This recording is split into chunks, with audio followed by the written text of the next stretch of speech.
Assalamu alaikum everyone, welcome to the psychology lectures. My name is Asha Siddiqa and we are doing terminologies of DSM-5.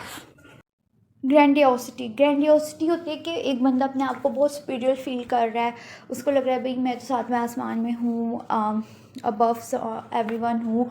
एक बंदा काफ़ी self centred हो जाता है, अपने आप को बहुत ही कोई भला इंसान समझने लगता है। तो फिर उसको ये लगता है कि उसको स्पेशल प्रोटोकॉल, स्पेशल ट्रीटमेंट मिलना चाहिए। तो उस चीज़ को हम ग्रैंडियोसिटी कहते हैं और ये काफ़ी ट्रीटमेंट्स का पार्ट भी है, एज ए सिम्टम आता है। और इसको जब हम पर्सनैलिटी, ब्रॉड पर्सनैलिटी ट्रेड्स में बात करें तो उसका एक डोमेन है एंटागोनिस्ट, उसका एक डोमेन एंटागोनिस्ट का एक फैसेट है ग्रैंडियोसिटी, उसमें भी। ठीक है, आई होप कि आपको ये वीडियो समझ आई हो, अच्छी लगी हो, बेहतर लगी हो। दोबारा से, ये सेल्फ सेंटर्ड होते हैं, अपने आप को सुपीरियर समझते हैं और इनको लगता है कि इनको स्पेशल ट्रीटमेंट मिलना चाहिए। इस चीज़ को हम ग्रैंडियोसिटी फैक्टर कहते हैं, जब लोगों की सेल्फ इस्टीम इलिएटेड होती है। ठीक है, इलिएटेड सेल्फ इस्टीम वालों को।